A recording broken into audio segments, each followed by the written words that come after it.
Welcome to The Explainer. Today, we're diving into something pretty fascinating.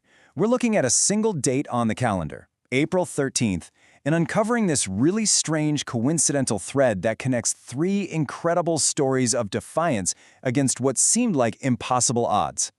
So, what could possibly connect a life-or-death crisis in the void of space, a groundbreaking moment on a Hollywood stage, and a total revolution on the golf course? I mean, at first glance, these events could not be more different, but they all share this one powerful, unifying thread. And believe it or not, that thread is the date itself. Just by sheer coincidence, April 13th became a day that gave us three completely distinct, profound stories about people staring down adversity and achieving something truly extraordinary. So let's get into it. Three moments in time, all on the same calendar day, where the impossible was made possible. Our first story blasts off on April 13th, 1970. This was supposed to be humanity's third trip to land on the moon, but it very suddenly turned into a desperate, high-stakes fight for survival. Just think about this for a second. The crew of Apollo 13 was a staggering 200,000 miles away from Earth when disaster struck. At that kind of distance, there's no rescue mission, there's no quick fix. They were terrifyingly, utterly alone. And then came those seven now iconic words. Commander Jim Lovell calmly reported an absolute catastrophe. An oxygen tank had just exploded, crippling their main spacecraft.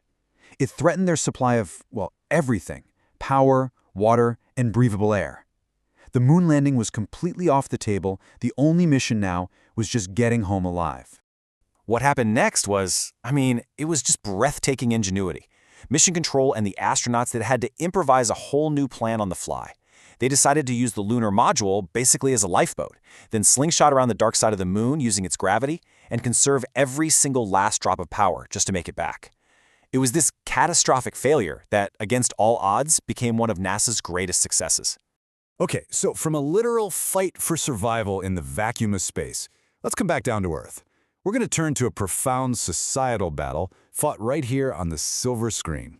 This takes us to April 13th, 1964. You have to remember, during this era, the roles for black actors were severely limited, often just confined to these one-dimensional stereotypes. But Sidney Poitier was a true trailblazer. He consistently refused those parts, consciously choosing characters that were defined by their intelligence, their dignity, and their integrity. He was really paving the way for generations of performers to come. And on this particular night, for his incredible performance in Lilies of the Field, where he played a handyman helping a group of nuns, he did the impossible.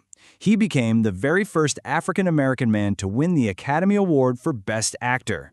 And to really understand the world he was changing, just consider this. When actress Anne Bancroft presented him the award and gave him a simple, congratulatory kiss on the cheek, it actually caused a stir, a minor scandal.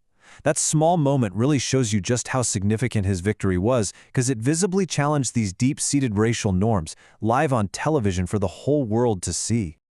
All right, for our final story, we jump forward to April 13th, 1997. And on this day, a young phenom didn't just win a tournament, he completely redefined an entire sport. He was just a kid, really. At only 21 years old, a young Tiger Woods stepped onto the hallowed grounds of Augusta National and became the youngest golfer to ever win the prestigious Masters tournament. But see, he didn't just win, that doesn't even begin to cover it. He obliterated the competition. He finished with a record-shattering 12-stroke lead. A margin like that was just, it was simply unheard of at that level of play. So, to put that into perspective, because it's kind of hard to wrap your head around, he finished 18 under par. The guy who came in second was at 6 under. That 12-stroke gap, it's still one of the single most dominant performances in the entire history of professional golf, period. But, his victory was about so much more than golf.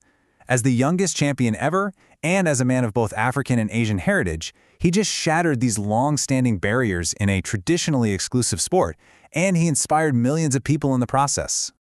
So what does it all mean? When we put these three distinct triumphs together, all happening just by chance on April 13th, what's the bigger story that they tell us? Well, it's really a story told in three powerful acts, isn't it? First, you've got the raw will for survival against the cold, unforgiving laws of physics.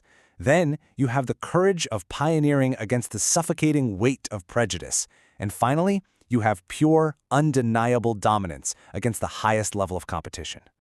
These 3 moments, all landing on one random day, they remind us that the limits of what's possible, whether it's in space, in society, or in sports, are constantly being redrawn by people who just refuse to accept them.